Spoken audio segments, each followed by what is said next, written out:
What is going on, everybody? Thank you for tuning in to another edition of On the Road to Victory.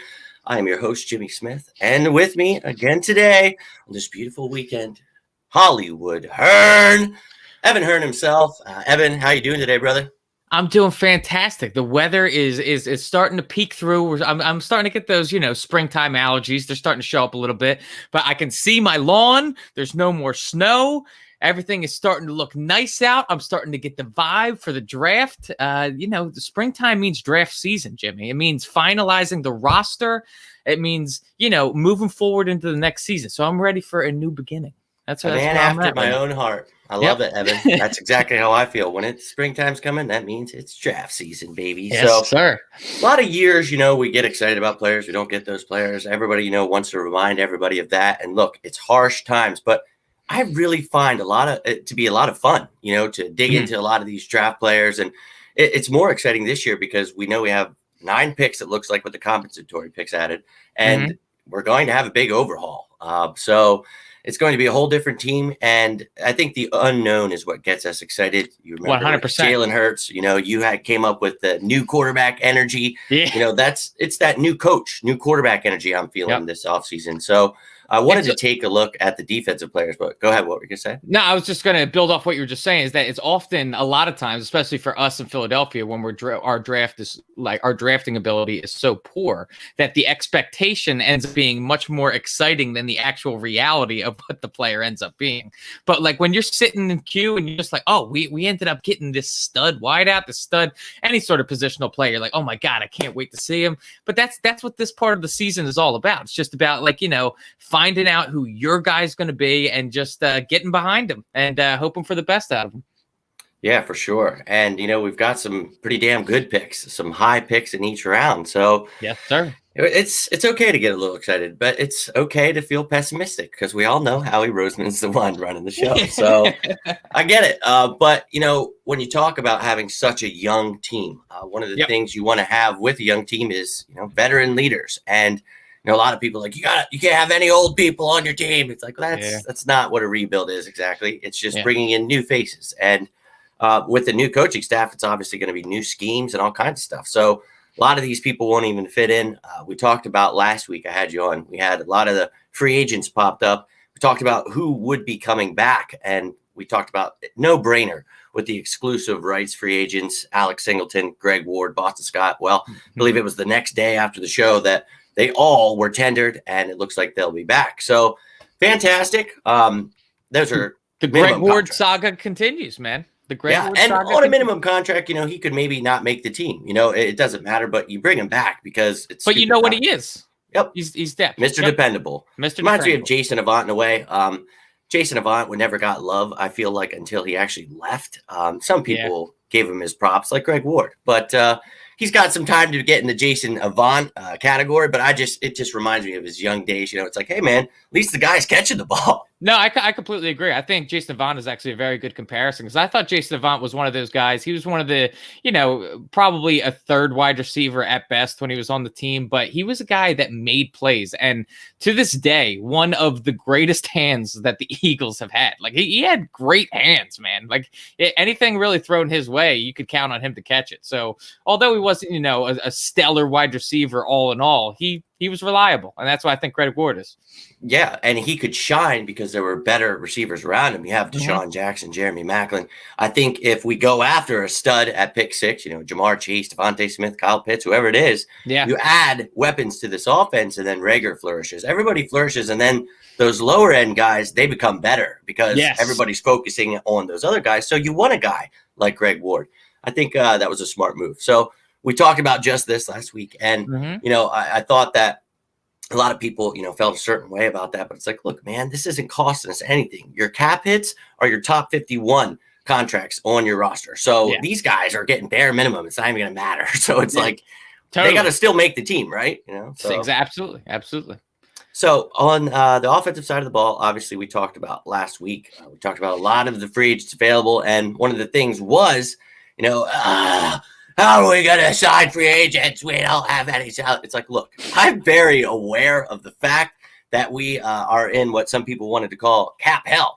That I get it. It's a bad situation. You don't Yeah. want to be that much over the cap. But we talked about last week. Yeah. What's probably going to happen? We talked about the We had some restructuring of all of those guys. You know what? I still have the picture up here. It was, there it is. Yep. Right here. We talked about the top guys restructuring, how important that was going to be. Maybe Zach Ertz not back. We questioned whether Jason Kelce, how much it would be great to have him back. Gave a few minutes to talk about how great he was.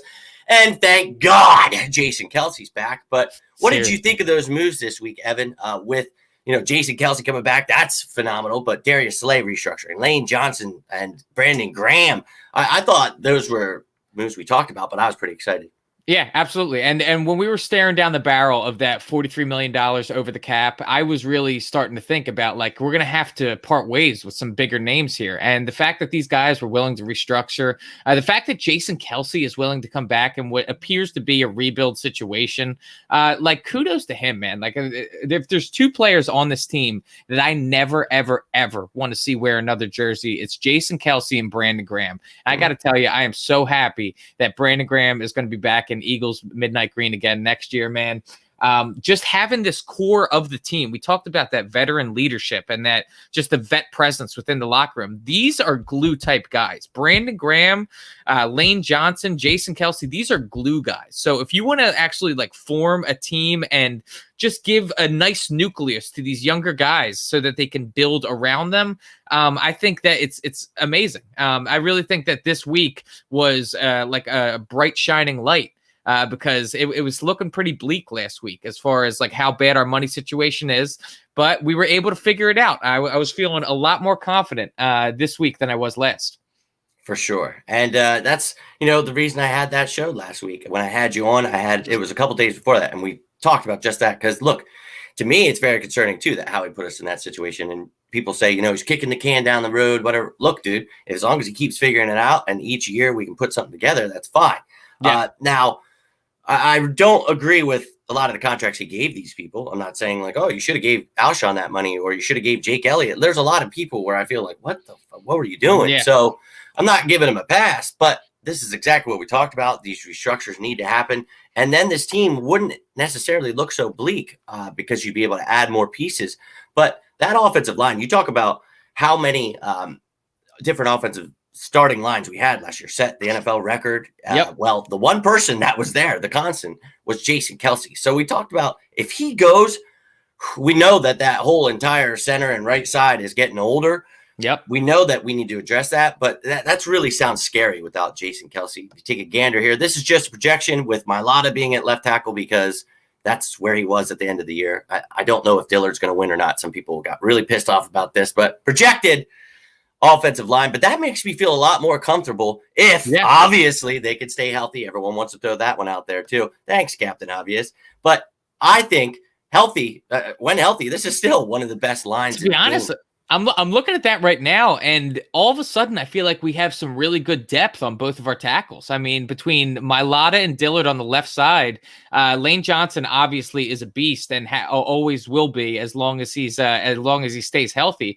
But I thought Jack Driscoll, I thought he showed a lot this year. I thought he showed a lot of development. He's a young guy, and I thought he held his own when he was called upon. So our tackles, I think it looks, as long as our guys kind of stay healthy, I think it looks kind of deep. As far as the interior of the line, I mean, those guys are getting older. Brooks and Kelce, that is. But if Brandon Brooks could stay healthy, I have no concerns whatsoever about him. Really, the only concern would be the left guard. But I think Sayamalo, he holds his own. He really does. So we have a potential for a lot better offensive line, a lot more protection going into next year. I don't expect the sack numbers to be anywhere near what they were last year. Yeah, for sure. At one point in the season, I was ecstatic about getting Isaac Sayamalu back. That's how bad things were. Yeah. And I'm somebody that, isn't as harsh as others are on Sayamalu. I think he's actually done a pretty damn good job. Being out obviously doesn't help anything. So he was hurt for a while last year. I think that was a big blow that everybody didn't really realize. But because of that, we were able to see guys like Nate Erbig and Jack Driscoll get opportunities to be starters. And I felt a lot more comfortable. So going into this year, my concern is not the depth because, like you said, I actually really like the depth that we have there. But the fact that these guys are getting older in age and, obviously have injury history. But I think the fact is you got to get some young guys that they can groom. So if you can find a stud that these guys can help grow, then you just allow them to battle with Driscoll and Irving and find out who the future is. Can you bring up that list one more time, please? Sure. Do you notice the one name on here that is just kind of a relief that it's no longer here? Yeah, Jason Peters. I left him off for a reason.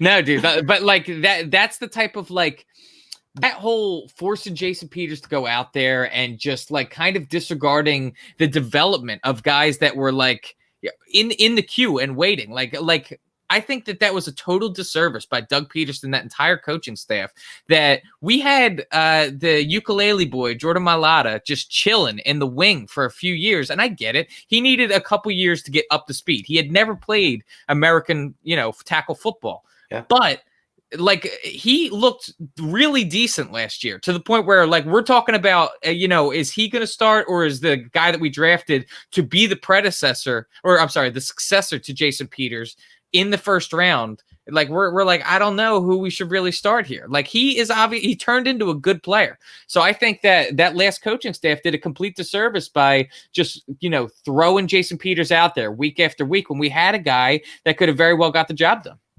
Yeah, and you mentioned that, and that's a great point, because at one point, if you remember how pissed off we were, they literally put Jason Peters back over there when he came back after he was hurt. And I was like, wait, after Mailata, are you? So didn't make any sense. Doug, man, that was, dude, he's gone now, and there's a reason for that. And people can talk about whatever they want, but holy hell, we were all bitching all year because it was all plain as day what you should be doing, and it wasn't just the quarterback, not running the ball. It was so many things. So you talk about left tackle, how important that is. You lose Andre Dillard. Oh, that's horrible. You don't work out with Jason Peters when he signs to be a guard that, hey, just in case you need to be a tackle, you don't do anything there. That's stupid. So that creates a stir as soon as he wants more money. Then Ertz wants more money, and then everybody's pissed off. So all of this chaos just ensues, but it's like, he had a diamond in the rough sitting right there. That's the messed up part about all this. I'm not thankful that Dillard got hurt. I'm glad Mailata got a chance. I'm not glad that JP got hurt. I'm glad Mailata got a chance. So a guy like that finally gets an opportunity. Like you said, he needed the time. That's fine. Yeah. But the thing is, now we have quite the conundrum. And the conundrum's good because it's two good guys at left tackle. And you can say what you want about Dillard, but he put on 20 pounds. That's what he needed to do, right? Oh, he's such a pussy. Oh, he's not strong. So he adds 20 pounds of muscle, 18, I think it was. Dude gets bigger. That actually probably messed with how he was playing, because now he's stronger. He has to play a little differently. Ends up hurting his shoulder. And I remember saying, why is he practicing if he's got, it's nothing big, not a big deal. Tears it, out for the season. I was like, that's not stupid or anything. So we talk about all these injuries. Coaching once again. So I like this problem though, man. I'm going to be real with you. It sucks because you know that Howie doesn't want to be wrong. So if Mailata beats him, what are you doing with your first round pick? Is this kid going to be able to, obviously his first time at right tackle, it was the only time he ever played there. He did atrocious, but if maybe he could learn guard, I don't know. But at that point, I think if he doesn't win this job, you might have to trade him, because I don't see you taking a first round pick and using him as a swing tackle. As important as it is, Jack Driscoll can do that job. Yeah, I mean, there's other guys that can fill that role. And this is just insane that Howie has missed on so many things, but I'm hopeful for Dillard. That's what I'm trying to say. I just I'm not ready to give up like a lot of people are yet. It's just, then what the hell do you do with Mailata if Dillard wins, But these guys are getting older, so maybe you just keep them around and maybe they replace him. I think with how young Dillard is and how high his potential was, I think that if Mailata ends up winning out that job, I agree with you. I think that the smartest move that would be to move Dillard, would be to trade him, because he's at like highest value right now. If he just continues to sit on that bench year after year, game after game, his value is only going to diminish at that point. So like, this is the kind of thing that the Eagles haven't been great at, is capitalizing on these players when they're at their peak value. I don't think Dillard is probably at his peak value now, but if it's at its highest it's going to be, then you would need to make a move at it. Even if he's on the downturn right now, it's only going to continue going down if Mailata were to beat him out. So I'm not saying they need to rush any moves right now. I'm not saying that I want to say a Dillard trade next week. I would say next year. Yeah, I want to see how this all plays out, and then when you like have a good sense of who you want to move forward with, then you have the luxury of parting ways with the other guy. Yeah, I agree with you 100%. I think most likely, if anything happens, you would see it next year. But maybe if both these guys come out and they're just doing great, maybe then his value is high. I think the one thing with this coaching staff, the previous coaching staff, they failed to develop a lot of these players that you saw leave and go do phenomenal things. Aguilar, Sidney Jones, Rasul. And I'm not saying they were phenomenal, but they did much better than they did here. Up. Yep. And it's telling. And, that's the great thing about having a new coaching staff right now, because I don't know what they're going to do, but I'm hopeful. Guy sounds like a player's coach. He's going to play to these people's strengths. He's going to do things that help them succeed. So that's what a coach should do, but whatever happened there. So I'm hopeful. Maybe they get the best out of Dillard, and I don't know. But, yeah, that's it. To me, it's a good problem, and people wanted to argue over who the left tackle was. I said, honestly, I'm a huge fan of Dillard. One of the first times I got to hang out the 4th John Crew, called it at the link. That's who we were taking, man. I like the kid. That's who I like him. But I don't like the fact that he struggled. I don't like that people, because of that, are now giving up. It's like, dude, you got to give some of these guys a little bit of time here. And he did. You know what I mean? He went out, put on that muscle. It's not like he went home and cried and was like, I'm dead. I can't do it anymore. It's like he went out and put in the work. You're right. He was crying in practice. He was. And I know people want to be rough on that. And it's like, look, I'm not here. When you play football, like I try to teach my kid, like when you are getting in there, like it's not for the weak at heart. It's not for the weak physically. And I was never a big guy, but if you can't take a hit, if you can't, that's physically and mentally, man. Yeah. It's probably not for you, man. But there are times where it gets hard, and it's hard on you. But I never even got close to the NFL level. So I can't imagine what kind of pressure that is on a young man. And 100%. Especially if he's sensitive and you come to Philly, dude. Oh, I feel bad, man. I do, because it's like, oh, they're going to eat you alive, young man. Yeah, they definitely are. But, like, hopefully this is just, it's making his skin tougher. I was just going to say, toughen him up. That's exactly what we need. Yeah, hopefully that is what he needed. Yep. And that's what we were just saying, Malcolm.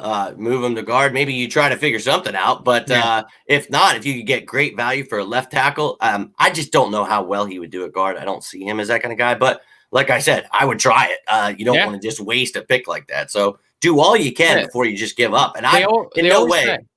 Go ahead. What's that? No, I was just going to say, they always say how it's easier to go from tackle to guard than guard to tackle. So, I mean.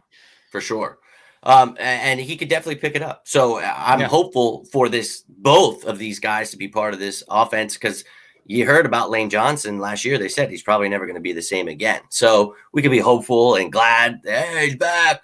Yeah. But we can also be realistic and be like, okay. We're walking on eggshells, probably. The chances of him and Brooks staying healthy for a whole year, it's not likely. And everybody reminds you that. But it's like, look, dude, I can't sit here and say, well, if this guy's up. Then I do that every position when it comes to the Eagles. It's like, yeah, I know. We have to stay healthy. I hope so. But staying healthy is a part of, that's how you win games. I was going to say, it's like, oh, you got to win the game to win. Yeah. Yeah, John Madden. Thanks, man. Or Booger McFarlane, whatever. I miss having him, those memes. Of him getting in front of, although until I saw his ass in the way. More points if you want to win the game. He was the new Madden. We were missing it. So, and the kids don't get it. They think Madden is a video game. It's like, no, dude, we actually used to have to listen to him broadcast, and he was a great broadcaster. Don't get me wrong. Yeah. But near his later years, and I could probably attribute that to age. So I don't want to be busting on the man, but we always made great jokes about well, 4th and 1 here. Gonna need to pick up 1 yard to get that first down. Thanks, John. Really if they don't pick it up, that's actually going to be a turnover on downs. Thanks, John. Seriously. And he did it every week, and it was I can't. And now you got Chris Collinsworth living his best life, trying to be him. I can't. It is. I've done it in my playing career. It's easier at guard. Yeah, and that's what they say. And Jason Peters, you hear Trey Thomas. If you guys check out those great YouTube videos they make, you learn a lot from it. And, my dad always taught me a lot about the line because of Trey Thomas and John Runyon. how important they were. And, I had some buddies that were offensive linemen. So it was always like you had to give them some praise, man, because nobody ever loved those guys. Like, never. Well, they always talk about how it's not whenever you draft one, it's not the sexy pick. That's the cliche. It's not the sexy pick. It is to me. It all starts in the trenches. You look at the teams that have success year after year, they have solid lines. Did you not jump up and down like a dragon when you got Lane Johnson? Like I did. I was 100%. At the 4th pick overall, I was like, okay, we've got our right tackle for the next, I don't know, decade. Okay, we're good there. Yep. And that's pretty much what it's turned out to be. When did he get drafted? In like 13, 14? Yeah, 14, I believe. But look, it's all about fantasy football half the time now and stuff like that. So those guys aren't getting you touchdowns. And I love fantasy, you know that. But I also love the game. So it starts in the trenches, like you just said. And 100%. We talk about that, last week. We were mentioning the offensive line, bolstering it up, hopefully getting these older guys to restructure so that we're capable of maybe adding some younger veterans, maybe some draft picks, and allow them to be a part of the team so we have some money to make that happen. Yeah. So we talk about having to have $9 million just to sign your draft picks. So we got some work to do still. But there's still some of those players that we talked about. There's still guys at the top of that list, Fletcher Cox, a lot of guys that we'd like to see restructure. Alshon and Malik Jackson will be cut here within the next week or so. And then when they do, the thing is, you're not going to save the most money until, especially with Alshon, like his doesn't even clear till June 1st. So then you save around 10 mil. So we're going into the league year. It might not look right away, March 17th. Everybody, calm down, guys. You just got to wait for those stimmy checks to hit. That's all. That's all we're doing. Exactly. The Eagles are just waiting for the stimmies after June 1st. Yeah. It's so true. But it's like, look, guys, and I know the comments always come in after or for, and it's always like, we don't have any money. I get it. Right now, we don't have any money, but we will. You can't start like going into the year. We have to. We will. Yeah. I promise you. So we're going to move things around, borrow money from next year, the year. It doesn't matter. Howie's got a plan, and he might be a little turd that everybody gets pissed off at for his crap drafting, but he's at least okay with numbers. You could have a differing opinion because, I get mad sometimes. It's like, well, you wouldn't end up in this situation if you're great with numbers, but he was trying. I think he was holding on to that nostalgia factor too much, man. He was trying to get that Super Bowl back, doing the same thing. I mean, I agree with you, but I just want to talk on Howie Roseman and the fact that, like, obviously during the year when everything's played out and he's kind of in a standstill sort of position during the middle of the year because he has already built the team. He's already gotten all the players there. He's already signed all the contracts. He's just kind of watching. He's kind of, reaping all of what he sowed there. But like during the offseason, this is his real time to shine. This is where we actually see why Howie Roseman has a job here. He's able to move this money around, do some fancy shit that we don't know how to do. I can't imagine how good he must be at filling out his taxes. There's no way he's a TurboTax guy. He's definitely getting a ton of money back, but he knows how to move the money around. And that is an essential part of a salary cap. And I mean, for as much shit as we talk on him year after year, and don't get me wrong, I mean, I'm not here praising Howie by any means right now, but he knows how to facilitate a cap. Yep. And he does it well, and that's why Jeff trusts him. And I trust that we will be in a somewhat decent cap situation by the time the season starts.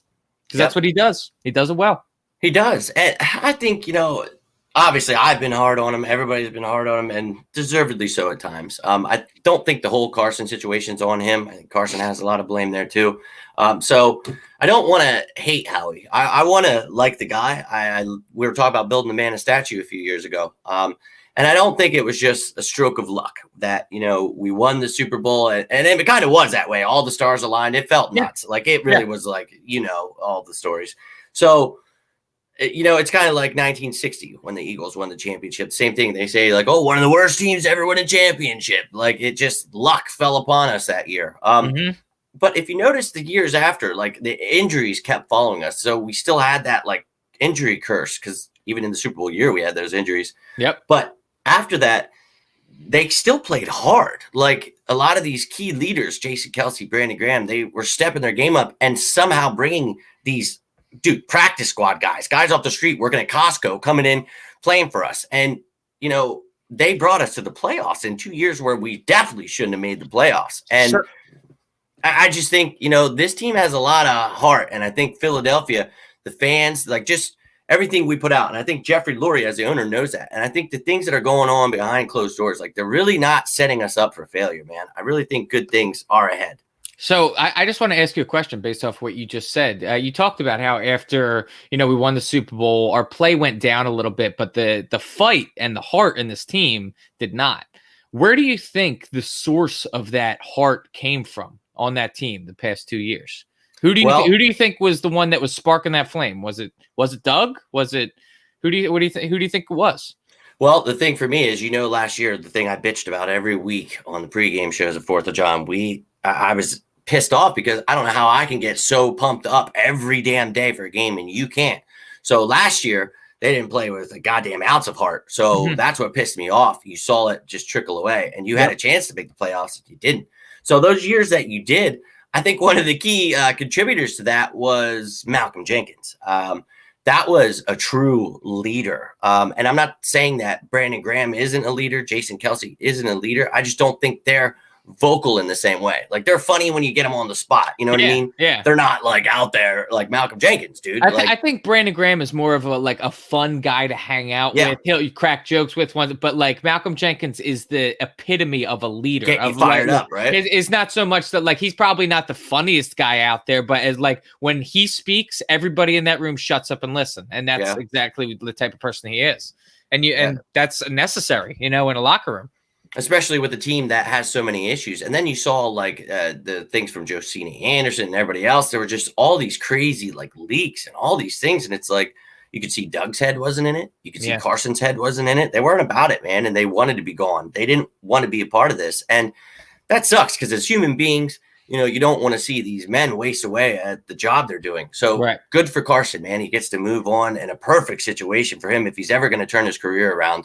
And hey, if you could just do it 75% of the time next year, that'd be great. That'd be great, pal. Wish him the best of luck. And Doug, sitting on his couch, probably join Frank Reich's staff next year. Then I'll be pissed off. But it's like I was hurt too, and a lot of people are still pissed. You think Doug and Carson can work together again?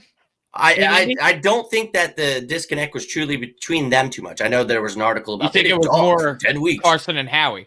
Yeah, I think once Howie wanted him to play after the concussion. Once he was just pretty much like, you better get out there, you're losing your job. Then he drafts Hurts, and it's like, damn, dude. Like, I just we made jokes about it all year, like what's going on? But it's like there really was something going on, and now Carson Wentz is gone because of it. So I feel if it was just Carson and Doug, one of them would be standing here.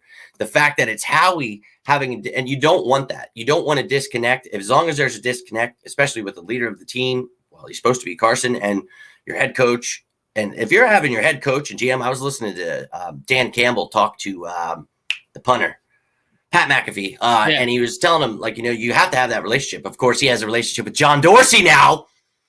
Anyways, we need our coach and GM to have a good relationship. So we talk about Nick Sirianni being a young coach. Hopefully Howie just sees him as, his little buddy. They work together. I'm just hopeful, man. I'm trying to be hopeful. I really am. And I know that ruffles feathers because people want to be pessimistic. And it's okay to be pessimistic, but you don't have to. Eagles suck. I hate them. Like, people are nuts, dude. I know that we've had this conversation maybe, I don't know, somewhere in the ballpark of 5 million times this offseason. But I need to just ask you right now. So, like, let's remove the Eagles from it. Let's just say this is X team from X city, right? Say there's an issue, very clear, between the front office, coach, quarterback. If your owner ends up deciding, so there's like 3 angry parties, he ends up siding with the GM over your QB and your coach. I mean, does that make you confident? I mean, obviously there's no context to that, but just the fact that your owner is choosing the guy that manages money over the guy that actually plays the game and the guy who actually coaches the team, to me, is problematic.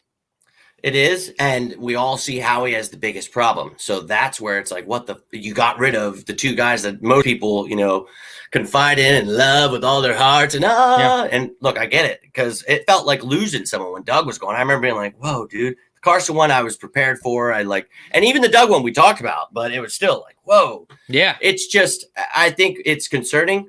But it's kind of back to what we said earlier. We don't know exactly what's going on behind closed door. I don't know what they're talking about. And maybe Jeffrey was really just I mean, you saw Doug not adjusting to anything ever. 100%. Trash play calling. And then Carson Wentz, the same thing. You could talk about not having an offensive line or a running game or receivers or whatever, but there were wide open plays. There were easy plays where he just misses guys, and he regressed. He did horrible. He had like the worst quarterback stats last year. He was the worst quarterback. So, yeah, I mean, that's just the truth. And maybe Jeffrey saw something that we didn't, where he's just like, these two don't want to fight, and they don't want to do it in Philly. They're just not made for it. And Jeff gets it, man, because we're tough on you, dude. You look at someone like Jalen Hurts, bro, that's a leader right there. That's a guy that's ready to come out and just win. He doesn't care how he's going to do it. He's going to fight. And that's, you see the guys, they're all just drawn right to him. Oh, that's a leader, man. You know, no matter what sport you play, a guy's like that, you're going to follow them, man. Now that the springtime's coming out, I got that NQE popping out of me again. You said Jalen Hurts' name. I was like, oh, got a new quarterback. Got new quarterback energy on right now. Playing some Madden, just pretending, the Eagles are good. And look, I get it. We might have a couple rough years, but maybe not. Maybe in a crap division, maybe the Cowboys mess everything up with Dak Prescott.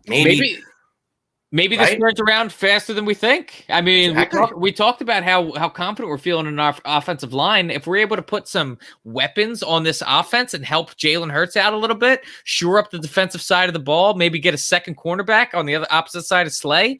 Honestly, I think the key to this is really just this draft. I think this draft is, and this is said for every team pretty much every year, that this is the most pivotal year for this team. But it really is. Like, this is going to set the foundation for whether this team is going to be in the basement for a while, or if we're going to be able to turn this around relatively quickly. Exactly. And we talk about this is the biggest draft of Howie's life. So hopefully Andy Weidel has a little bit of say, kind of that Andrew Berry, Joe Douglas role that helped us get some of those good draft picks. We can just be hopeful here, guys. And sure, Howie could mess it up, but maybe he's gotten over it. Maybe we got rid of all the bad that was going on, and everything was just poisoning us. Maybe he's going to clear his head and have another good draft. Maybe he's going to have a 2017 year where he just gets things right. He signs the right veteran minimum contracts, brings in the right pieces with a bunch of young guys who end up having to play due to injury, and you never know. So if I can watch Nick Foles come back to Philly and win a Super Bowl, I'm just in the business of believing in my team. It's not that I think we're going to win the Super Bowl. I just want to believe.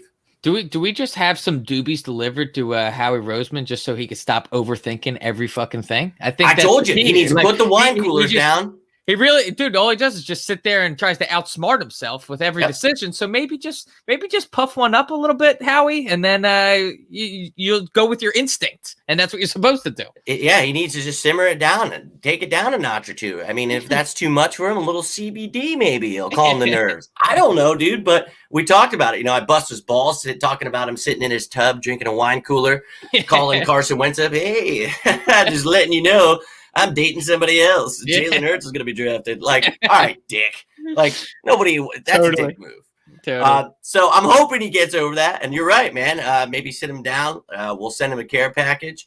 At that, dude, it's fun giving Eagles players care packages. So we should definitely, you'd be surprised how cool Eagles fans are. And I cannot wait. I just want to stay till we can get back to tailgating and having a great time together, getting players to come, and just not even the players there, just the fans. And I finally got to go to the tailgates after being sick for a couple years last year, and it was awesome. And then, the year before, I'm sorry, because last year we got to do nothing. Let me tell you, dude, just if we could take like a quick 2 minutes, just talk about that in particular, because when I first started out with 4th and John, I didn't know, I wasn't big on social media. I didn't really know anybody. I followed E-Rock and Gale, and I just reached out to them, wanted to get involved. But there was this, once I got in, and I just started meeting the people and meeting the crowd, there was so many times where I'm driving by myself to the stadium. I'm going up, hanging out for the open practices, going to the games, and literally I had never gone to events just by myself before, but just being in Lincoln Financial, it felt like home, dude. As cliche as that sounds, me just being, whether I'm in the parking lot or if I'm at the stadium, I could be by myself or I could be with a whole group of people, and I'm going to feel at home. That's really what that place is to me, man. It's just love it. I miss it. And it was tough, being sick and not being able to be there. And then I got it opened back up to my soul. And it was like, oh, yeah. And just like you said, there were times where there was a couple where Chelsea wasn't able to go, and I just went by myself. And I would meet up with you guys. Yep. My brother would sometimes be there, and it was just like crazy stuff where I obviously I don't drink and stuff, but I was like, oh, nobody's going to want to hang out with me. I'm going to be weird. I'm always that weirdo. Like, oh, nobody's going to like me. Yeah. And you roll up and everyone's just awesome as hell. Yeah. Like, oh, yeah, have this, have that. You hungry? With a piece of pizza? You're like, what Exactly. And it's like, this is awesome. Like, it reminded me of being a young man partying again. But I didn't need to get out of control. There was enough people having a good time that it if it's an Eagles Sunday and you see someone else wearing green, you have no bad feelings towards that person whatsoever. That's what, like, that was something that was shocking to me, is like, as a rough and tough city as Philadelphia is when I went to the parade, that was 1 million people that were hammered out of their minds for the most part, and not one fight I saw break out all day long. It was just love. That's all it was. Like, no, you could step on someone's foot.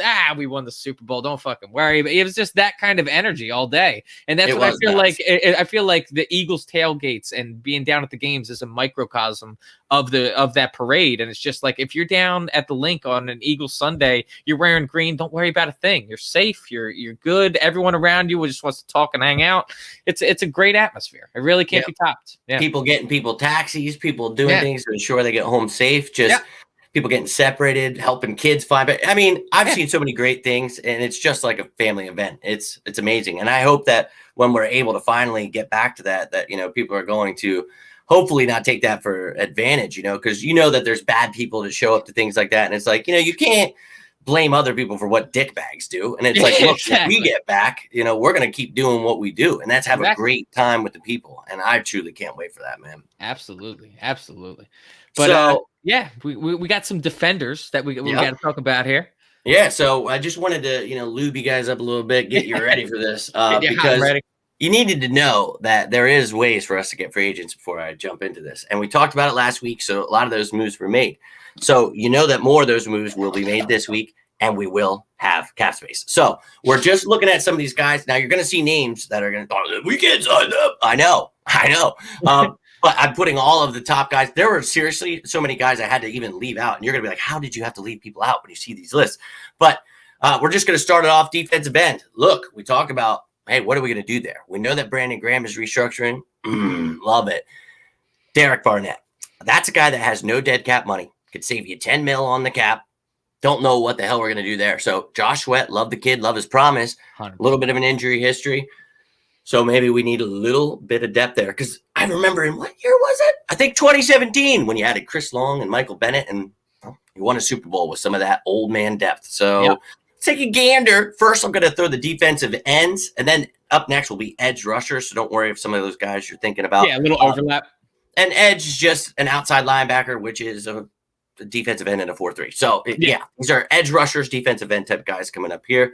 And boy, there is quite the amount, but there are really some guys that you could add here for just pass rush that get me excited.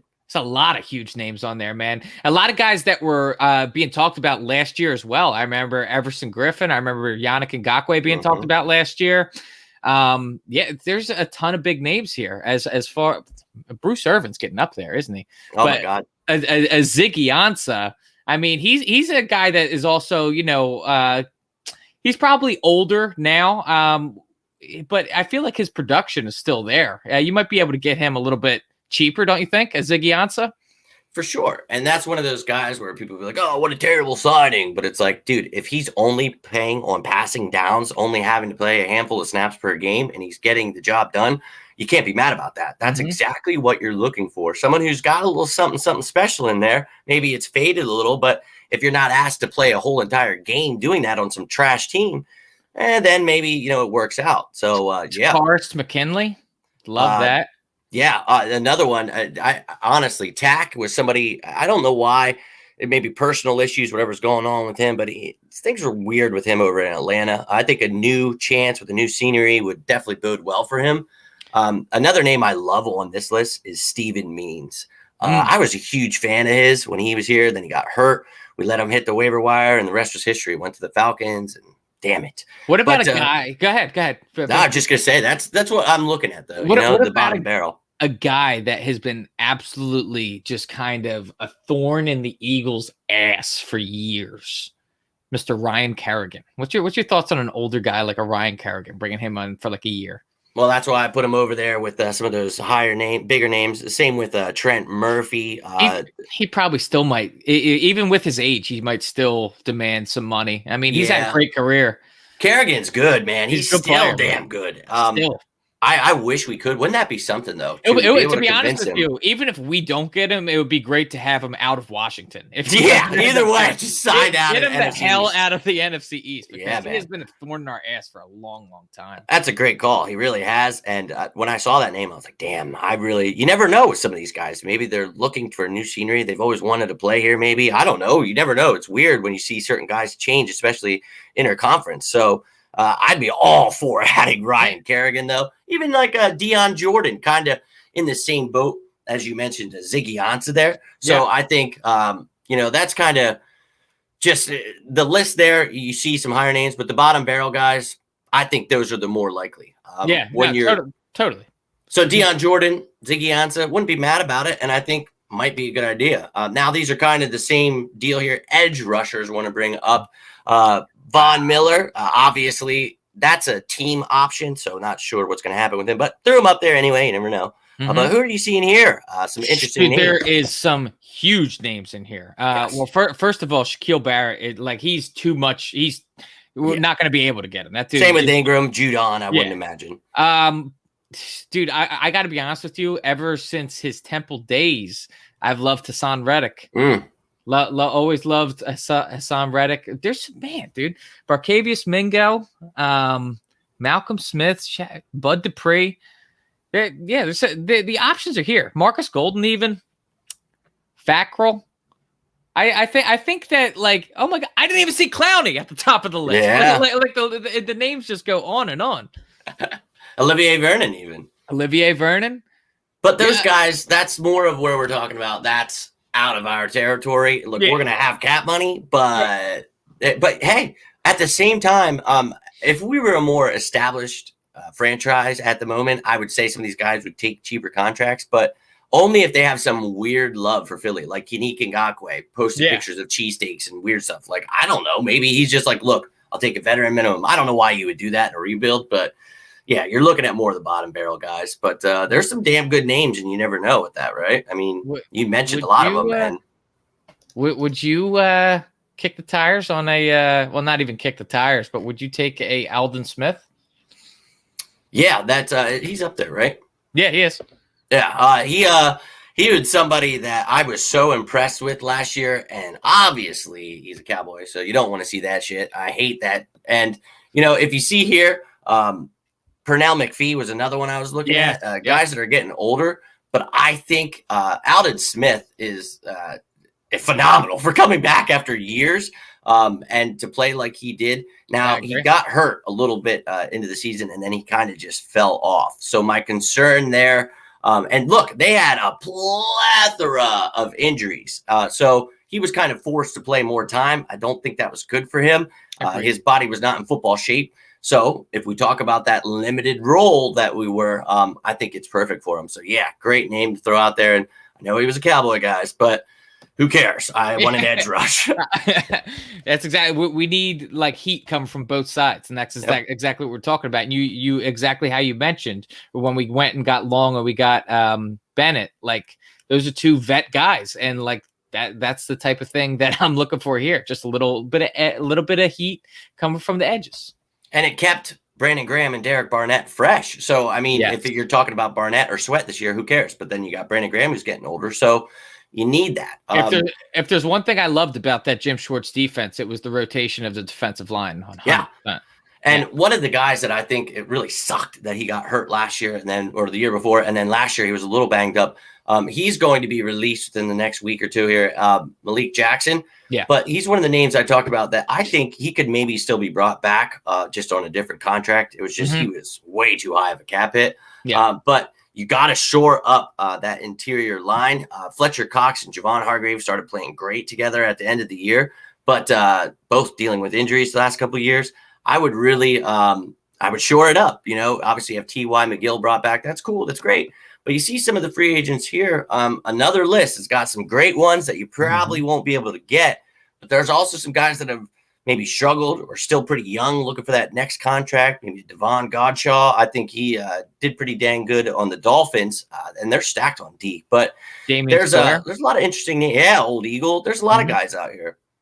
Yeah, there is. I mean, there's a lot of guys in here, but I think the defensive tackle, I don't think it goes as deep as both the edge rush and the defensive ends.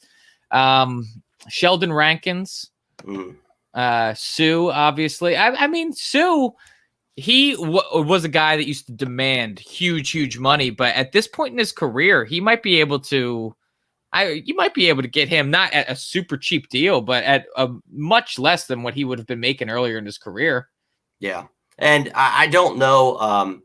He might want to go to another contender, whatever his mindset is. But yeah, you're right. He's not going to get as much money as he would have.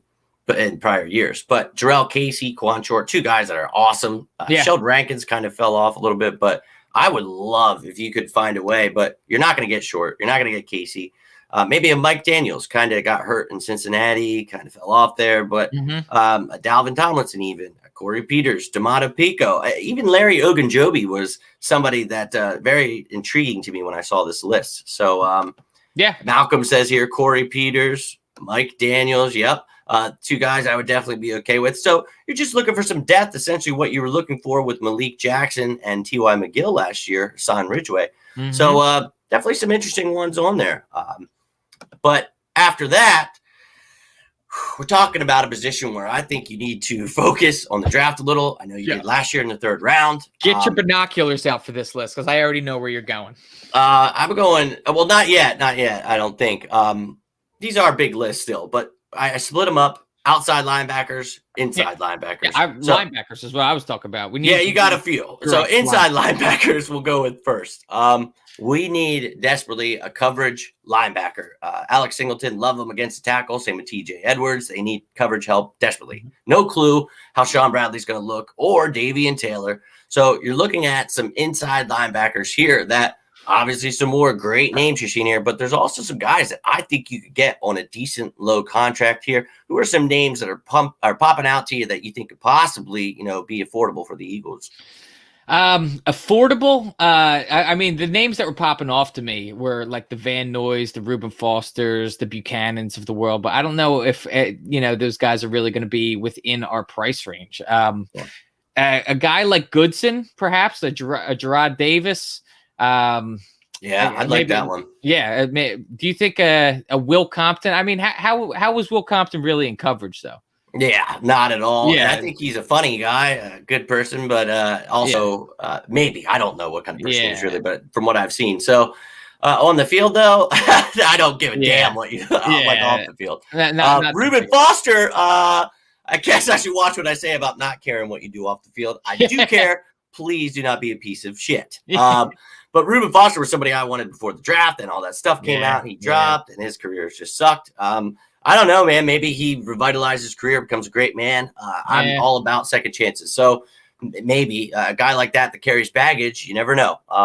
Anthony Walker, though, I'm sure that kid's going to demand a little bit of money. Played pretty damn well over there with the Colts, but obviously the familiarity with our new coaching staff and our new defensive coordinator. We got the Philly-Indy connection now. So, I wish I still had that picture up here, the old She-Golds or whatever, the Charger Eagle Colt thing I had. But, I mean, there's a connection there. I think that obviously he could earn more money, but I think you never know. Some of these guys want to be a part of something different and maybe prove themselves. So maybe, just maybe, we could convince someone like that. Yeah. Don't know, though. Now, outside linebackers, there's some more damn good names. And a couple of these guys, maybe you want to consider an edge rusher. I doubt it, but I thought I split them up pretty well. But here's your outside linebackers in a 4-3, not edge rushers. That motherfucker still is in the league. I thought he was paying for tax evasion. Michael Which Kendrick. one? Michael Sean Kendrick. Lee? No, Michael Kendrick. Yeah, both. To be honest with you, I would not. It wouldn't be my first one, but I wouldn't mind a Grugier Hill coming back here. I thought that was a guy, honestly, that was really on the verge of budding into a real player on our team, and then he ended up going. But I mean, obviously the big names on here, the Levante Davids, KJ Wright, there's no freaking way you're going to be able to afford them. But we're looking at the maybe the Tyus Bowsers of the world, the Fackrells. I mentioned him before. But yeah, I see some potential former Eagles maybe ending up back in the nest. I could see that happening. Love it. And I'm all about a Camus. I think he not only did great for us for years in special teams, but when given the chance, he did great as a starter. And look, I'm not saying he's a guy that you want to be a starter. He's not that coverage guy. We're not talking about inside linebackers anymore. Just some of these guys that could help us depth and play against the run.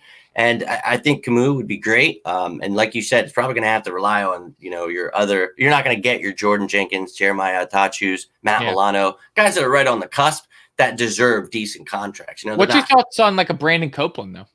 I would take someone like him. I thought he did well. The same with Alex Anzalone I was looking at. Mm-hmm. I think those guys are decent enough. You bring them in on cheap contracts and you let them prove themselves. And when you're looking, think of it this way. A lot of times, players want to go somewhere where they, maybe, are going to get the most money. But then there's some of those players who are like, look, I've never got to effing play. I have to keep sitting behind all these guys. They want to earn a bigger contract at some point. Yeah. Imagine you're looking at the linebacker room on the Eagles. You're like, fuck, I'm going to fucking play 100% of the snaps. If you're good.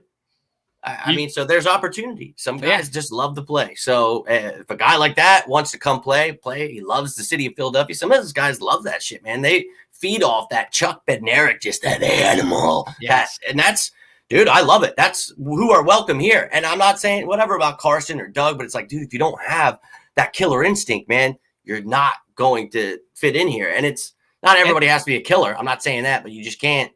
Oh, competition. But I think in its heart, I think that I think a lot of NFL players know this. I think Philadelphia is truly like a defensive-minded sort of city. I think we just love good. Jim Johnson did that to us. Yeah, they did. And Buddy Ryan. Before that. So. I grew up under the Jim Johnson era of defense. So that was just something that I loved. The Dawkins era, Trotter. Even when we had Javon Curse on the all these guys that was just the freak. Yeah. Just having that strong defense, it means the world to us. And that's why we were starting to make that offensive push. As much as I love high scoring offenses, all that, defense wins championships. And that's what this city knows. And when we just continually ignore one layer of the defense year after year, it's really not a question as to why we've struggled defensively. Exactly. And you talk about growing up, we're spoiled. I'm obviously a little older than you, but that was my teenage years getting to see, Lito Shepherd, Sheldon Brown, Dawkins, Michael Lewis. Then you talk about Trotter at linebacker. Like, I had a linebacker then. Mm-hmm. You had everybody. Javon Curse. I mean, you picked up Curse and T.O. and you went to the Super Bowl. So, I mean, the Eagles really just need to do a few things to set this up correctly for the future, and we'll be all right. I miss the Trent Cole days too, man. Dude, how did I leave out the Hunter? Dude, oh my God. Trent Cole was my dad loved him too. Oh my God, he was the man. He was seriously the man. When he went to the Colts. Yeah, I was pissed, man. I hate seeing players like that in other uniforms. It's like that shouldn't be. Dawkins. That's exactly what I was saying earlier about a guy like Brandon Graham and Jason Kelsey. I don't ever want to see Brandon Graham in a different jersey. Don't do it. He's too Philadelphia to me to ever see him wearing something else. Yep. Now, one of the guys that I was happy to see don the green after a life of feeling maybe trapped in a dungeon with the Detroit Lions was Darius Slay. We talked about last year, great acquisition. You trade a 3rd and a 5th round pick for him. Obviously got smoked by some of the top receivers last year. People felt a certain way. Look, when you don't have any help, you're out there by yourself. And I get it. If you're elite, you do what you do. But did you see some of those catches? Did you see? I mean, the guy was definitely standing stride for stride with some of the best.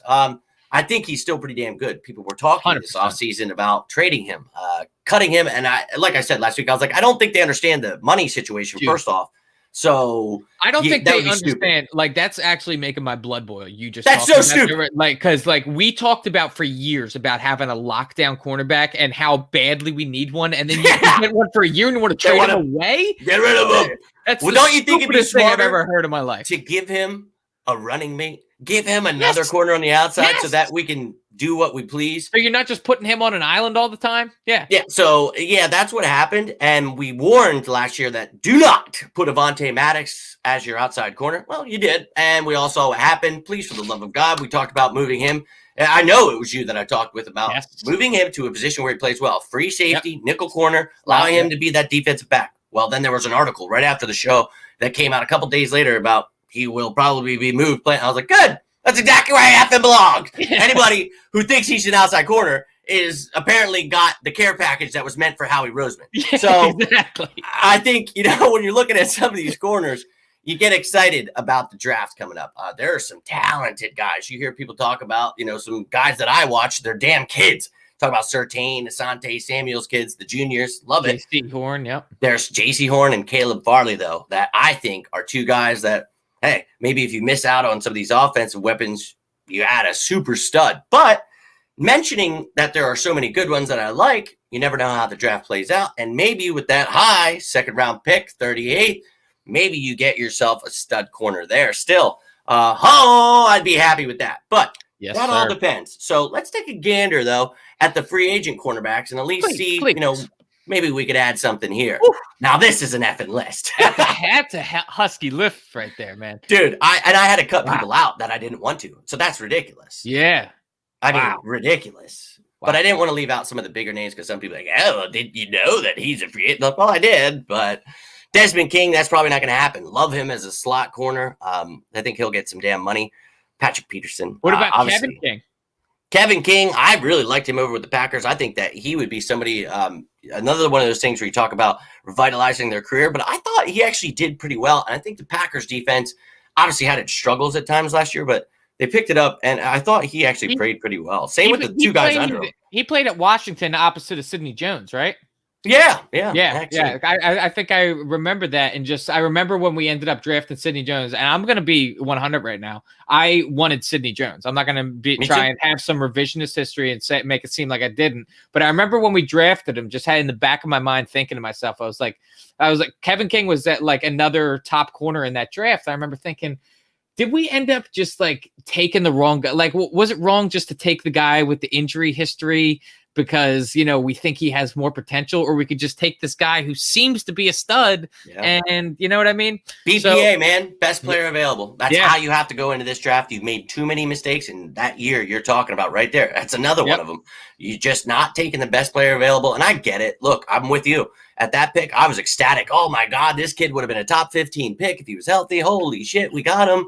And we all know that. But this list is serious, man. Yeah, man. There's definitely guys you can get on cheap contracts that I'd be okay with. I mean, you talk about cheap contracts, but a J.C. Jackson. Can you imagine him opposite of Darius Slay? Could you imagine? Hey, maybe you figure out a way to get him in there. You never know, dude. I mean, A.J. Bouye had a regressing of a year recently. So can he get suspended or something at the end of the year for something? Yeah. I think he did. Damn, Broncos. Xavier Rhodes, Vernon Hargrave, Chidobe Awuzie, Drake Kirkpatrick. Dude, there's some really decent names here. Yeah, Artie Burns is an interesting one. He's kind of fell off. He was with the Steelers and then Bears. Yeah, Williams from the Saints. Would you take a crack at Gary and Conley? Yes, I thought he was intriguing in the draft that year. I don't think I was even remotely close to how high obviously the Raiders were and some people on Gary and Conley, right. But that's one of those situations where I'm high on second chances, especially when it comes to football. You hear some of these players that make it to the Hall of Fame and they say, hey, I don't know if I'd ever be here without this quarterback or without this coach or without this. And it's like, look, the situation is key, man. If you're put into a place where you'll thrive, you're probably going to have a good chance of thriving. If you go to a place that doesn't play to your strengths, it just sucks, then maybe you're going to suck. So maybe this kid could come here, and you've seen what Jonathan Gannon did with Xavier Rhodes, who's on this list. So maybe a guy that's worked with defensive backs for most of his career, maybe he could turn it around. So, I would definitely. Shaquille Griffin even? I mean, honestly, I think that it would be a total disservice if the Eagles didn't end up signing at least one player from this list, if I'm being real. Yeah. I think we should address a corner in the draft as well for depth. Definitely. But if we're going to be spending the few amount of dollars that we have, this is the page that you want to be looking at, in my opinion. This is where you want to be looking to get a little bit more liberal with your spending.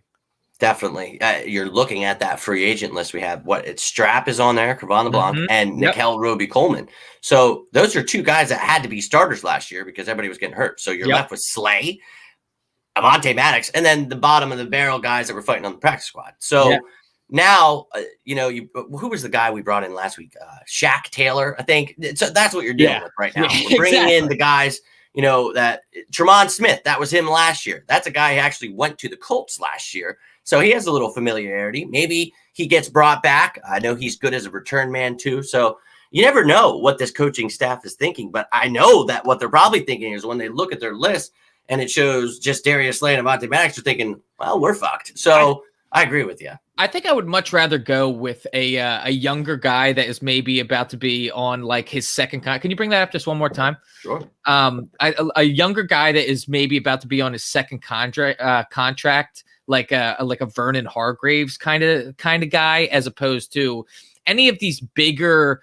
Because I know that Howie Roseman, he loves to do that big splash name, right? Mm-hmm. He loves to we found a way to get Richard Sherman, which I mean, obviously isn't going to happen, but you get the point I'm trying to make is that he loves that big name, that name that everybody knows.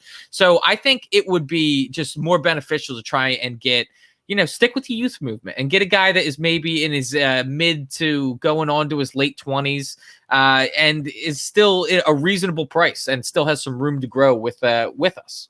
Yeah, and I think that's, you're talking about your Gary and Conleys, your TJ Carries, Artie Burns, some of the guys that maybe still have something and could prove something in a different system. So totally agree with you there. I think that's definitely somewhere you have to focus. The secondary, I'm very thankful that Jonathan Gannon is here. Yes, putting emphasis on the secondary. So maybe guys, obviously you talk about Xavier Rhodes. It's like, yeah, for sure. He's familiar, obviously, with Gannon. But then you look at the safeties. We don't know. Rodney Mcleod got hurt at the end of the year. You could save some money by trading him. I don't know if that's the route they go. He's somebody that's been a leader. I like Rodney Mcleod. I don't know if they bring back Jalen Mills. So beyond that, you're looking at, obviously Kayvon Wallace, the 4th round pick last year. I like him. Hope that he grows into something special. But then beyond that, it's, even good old Rudy Ford's a free agent. So you got Marcus Epps, who actually played a lot better than most of us thought, including, I definitely didn't think so. Yeah. But you got to get some safety help, and whether that's in the draft or whatever, regardless. But we'll touch on Rodney Mcleod's position first. We'll look at the free safeties here. Who are some names? Obviously, a Marcus May, somebody I've talked about a lot because of the fact that, he played with the Jets. And obviously, we have our defensive back coach now is the Jets' former Denard Wilson. So look at familiarity there with a lot of these players. But there's some names here that can definitely help out. Who pops out to you here? Didn't Justin Simmons just get signed with Denver? So that one is, I think he was a great player. So that was a guy that, no way in hell we could get him on my radar, but that wasn't going to happen. A DeMonte KZ though, you think that's someone that is, could potentially we could extend an offer to? Malik Hooker is another guy that definitely grabs my name. Marcus Allen, Xavier Woods, Ricardo Allen, even DJ Schweringer is up there for me in years. Yeah. For sure. Iloka, same with Sean Davis. What's your thoughts on Sean Gibson? Well, those four, I was just staring at them right there. Swearinger, Gibson, Iloka, Davis, getting up there in age, but both provide that veteran leadership. Now, Swearinger, not so much a leader that I want. Gibson, not so much either. Now, Iloka and Davis, I think that those guys I would be okay with. Both known to be able to knock someone's lights out. We need some of that, man. I'm not trying to say hurt somebody, hit him in the head. I'm just saying, big hitter, dude. I want to see some Philadelphia football, man. I was real big on Malik Hooker when he was coming into the league. I remember when he got drafted. I thought he was gonna be really good. But he did end up with Indy though, right? Yep. So I mean, he's got that Indy connection. You never know. Yeah, that's a big one for me. I think he obviously had his career juiced up there. I'm telling you, Gannon did really great things with those guys. And he could probably get some money, but that's one of those things. Maybe he wants to come here. He knows he's going to get a chance, to be a star. Jonathan Gannon will use him. But yeah, I like what you said about DeMonte Kazee as well. I think that's another one of those guys you talk about putting in a new situation and maybe he'll flourish. Marcus Allen, Penn Stater. Yes. That's somebody who didn't, the Steelers had a lot of decent safety, so he couldn't really break out there. But hey, maybe given the opportunity to stay in Pennsylvania, maybe, he wants to stay close to family. I don't know. You never know, seriously. Who's that? I said Eric Harris even. Yeah, seriously. Yeah. And, someone like Trey Boston, who I think he's going to be a little too much. But there's this whole list, I was like, oh, man, I would Marcus Williams from the Saints. Oh, now some of them, Terrence Brooks, ex-Eagle. Dude became pretty damn good after he left here. Familiar with our defensive back coach and defensive coordinator. So I think, that's another one that would be a great homecoming. So agreed. All for it, man. And now, last but not least, on the defense, strong safeties. Now, that's the place where we don't know if Kayvon is going to flourish there, whatever. But, maybe these guys are going to play some big nickel, have triple safety sets. So who are some of the guys you see here? Look who it is, Mr. Will Parks. Will Parks. I knew it. Who jumped off the page right away to me was Keanu Neal. I've always kind of liked Keanu Neal. Injuries are the only problem, but was a great player. Was a great player. Tavon Wilson's one. I think the familiarity with Darius Slay, the way they talk on social media all the time. He's always, trying to do things. Maybe I'll throw a little something out to Darius, like, hey, tell Tavon to sign for a good contract, and you can give him a little something extra. You know who I don't want on this list is Andrew Sendejo. That's my I'd rather punch him in the face. Daniel Sorensen, though, and Harmon, those are two guys that definitely catch my eye for sure. Special teams help and also provide great depth. Those are guys that have been proven that when injuries occur, they've come in and played well. There's definitely some guys on here. Deion Bush, John Johnson is somebody that kind of fell off with the Rams there a little bit, but I still think he's got a lot in him. Got that big contract. Whatever, let's find out. But I think safety is a necessary evil. Even Carl Joseph, another one of those guys where it's like, he sucks. He's injury prone. It's like, well, dude, the thing is, we don't have the most money in the world. So you have to look at some of these guys and just hope, and just because they get signed doesn't mean they're going to make the team. You just want to see some guys battle. Maybe they find that certain something being here in Philadelphia. I don't know. You've seen it before, right? So, yes. I mean, Eagles fans know, especially the old head one. It's like you bring in a guy like Norm Van Brocklin. That's why the Eagles won those championships. It's like, and he had already proven himself with the Rams. You know what I mean? I'm a young Eagles fan, but I remember that one. I know. I remember we were busting on you the other day about Bubby Brister. Bubby Brister, that's what it was. I was getting a bunch of pictures in my mentions about what Bubby Brister. I was like, oh yeah, I knew Bubby. Sure, it's great. Only reason I know that stuff is because my dad and my grandfather worked at Connie Mack Stadium. Like, it's ridiculous how much was shoved down my throat. Mike, I'll tell you what though, you inspired me after that. I was like, you know what? It's like I really, I know I've shown Dom all kinds of stuff, but I was like, he's 10 years old now. I was like, let's pop in that Eagles history video for him. So I had him watching that the other day. He was like telling me stuff. I'm like, see, this is gonna get you somewhere. I was like, because when I was younger, I would be talking about these people. People like, who the fuck? Like, what are you talking about? And then I'd meet like some older Eagles fans. They're like, oh, what shirt? I'm like, I've watched the replays and heard my dad and Pop talk about him. That's about, I've cracked up over young kids that are talking about Concrete Charlie. Like, well, it's because of how tough he was. That's why they called him Concrete Charlie. It's like, no, it's not. I had to stop someone. Someone almost made something out there, and I love this kid, so I'm not going to bust him. Yeah. But they almost put a story out. I was like, dude, you have to change that. I was like, that's not why his name is. He didn't get that for being in the war and the football field. It was when he started selling concrete for 20 years in the offseason. So think about like how just different of an animal. Like, first of all, Chuck Bednarik playing both sides of the ball. Well, that's that year that they win the championship in 1960. I can't remember whoever the hell the linebacker was that got hurt. I'm not that smart, but I would probably 5 years ago been able to tell you. But this guy gets hurt, and the last of the 60-minute men, Chuck Bednarik plays center and linebacker, made that great interception in the game. And then the championship game, he makes the tackle to finish the game. And he talks about how he held him down. Well, no, not the Gifford one. That's where he took him out for a year.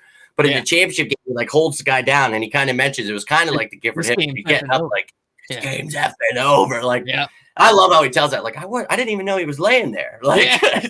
It's so funny to see those guys too, just because like we are so familiar now with the sports science, and obviously Tom Brady, he's what, like going on 44 now, and he's still what seems to be like great physical shape. He's got this great diet, all that stuff. But like you look at pictures of Chuck Bednarik smoking the cigarette at halftime in the locker room, having a beer, and it's like that was one of the most dominant players in the league at that those time. guys just came back from straight killing people in World War II. Exactly. Dude, like, they're just different animals, man. They were just completely different. I was trying to tell my kid that. I'm like, look, man, that's what I talk about being tough. Like today, you ain't got to worry about that. They protect you from, like, I was like, I'm telling you, it used to be crazy. Now he's like seeing it. He's like, oh, don't even wear helmets. It's like, I couldn't ever imagine like back then they had just pro athletes that were being drafted into war. Like that's something like that. I can't imagine would ever, who knows?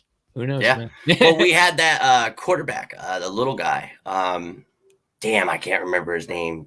Danny something, but he only got to play for 2 years and then he got drafted, and then it was like, shit. So that's when we had to become the Steagles, actually. Man, a little history lesson today. Little history lesson. You never know where we're gonna end up when me. I know we're such drifters. I told you about the time. Oh my god, this damn thing. I'm gonna hit up though because we might as well because we did not tender Cam Johnson, so I threw up. And look, I think the one position that we have that I'm actually comfortable with, like truly comfortable, is long snapper. So I'm just going to briefly show that. Yeah. It's pointless because you guys don't know about John Weeks? Yeah. You guys aren't up on your John Weeks. But one thing I do want to talk about, we have a kicker and his contract's a little ridiculous. So quite absurd. You'll get some dead money. It wouldn't save you much. Even if you waited till post June 1st, I think you'd literally save like $50,000 on the cap and take on like $5 million in dead money. Not the greatest. But hey, just wanted to show you guys there are some kickers that are available. Jake Elliott, you sucked last year, and I'm just going to be real with you, dude. So there's some competition. I don't ever want to see Cody Parkey in the league again, let alone on my team. Joey Sly is a guy that, I mean, I was a big Joey Sly guy last year. Picked him up for the fantasy team. He's a little inconsistent at times, though, because I had him too. Shitbird.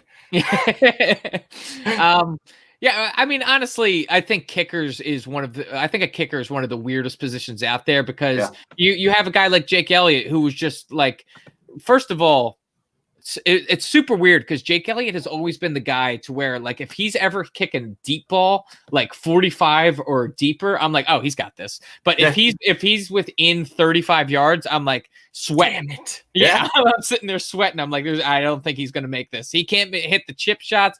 And then sometimes these kickers, like they have a bad game, the wheels just fall off for like an entire season. You're like, what the hell just happened? Or like a Cody Parkey, where just like he was. We've seen it when Cody Parkey came into the league. Correct me if I'm wrong. I think he was like one of the highest rated kickers in college history. And then, and you remember before him? Well, actually, it was before the freaking Daytona 500 name. Henry. Not Caleb Sturgis. Daytona 500. Not before Sturgis. Alex Henry. Exactly. Yeah. He was like the NCAA like points fucking leader. Yes. And then all of a sudden, like, it doesn't change. Like, if anything is as similar, like we talk about how the speed of the game changes when you go from college to football. If anything is going to be as similar as in college, it's the kicking position. I mean, it doesn't change that much. The uprights are the same. You're kicking. The rules are the same. You know.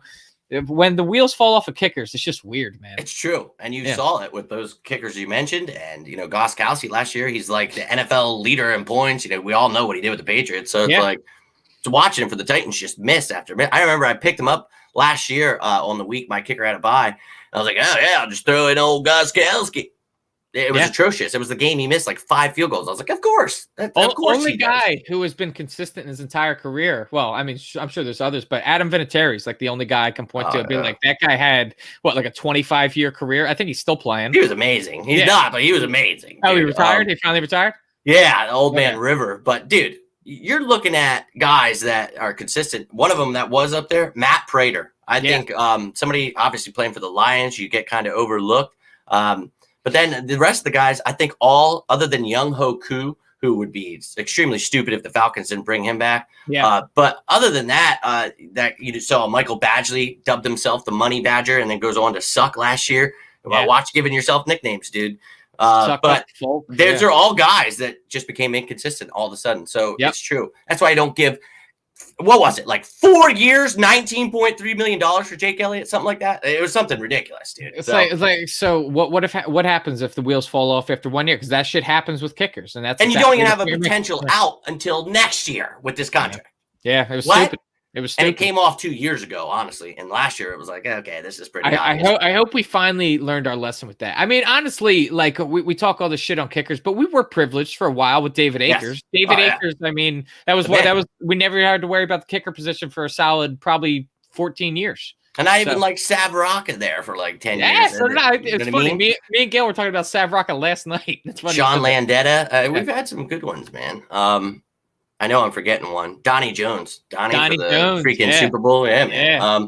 We were lucky to have Donnie some Long good Ball, ones. So we called him, yeah. Hell yeah, dude. Donnie Longball. Oh, Donnie. To have a good punter. That's crazy, right? So we did not tender our punter, Cam Johnson, one of the better punters players on our team. So this is a guy you could probably bring back on a different contract. So that's not out of the loop here, guys, but we're just trying to save money for now. Mm-hmm. But in case we don't, there are some decent names. And Andy Lee, one of those guys that's been around for 37 years, still playing at the age of 98. You know, there's definitely some guys that are interesting. Colquitt, who are you seeing here? I was going to say the Colquitt name is strong in the special teams players in the league. Isn't Pat O'Donnell the kid we were talking about a couple years ago from the Bears? I believe so. Yeah. Yeah, I believe him. So. Still pretty young. Yeah, still young guys. I mean, Andy Lee. I think any of these guys, the punters are a lot less inconsistent than the kickers end up being. Yeah. But to be honest with you, like I am kind of, if we're able to get Cam Johnson back under a different contract, I'm happy. But quite frankly, that was kind of something that I'm not going to lose sleep over. But I was disappointed because I was like, that's a guy that of all the players on our team, thought he played consistently. You know what I mean? I'm not trying to sit here and be Evan Hearn, the soccer player that's sticking up for guys to kick the ball. I'm just simply saying the dude played consistent. I don't think that he was one of the issues that we had last year. I think it was pretty much everywhere else.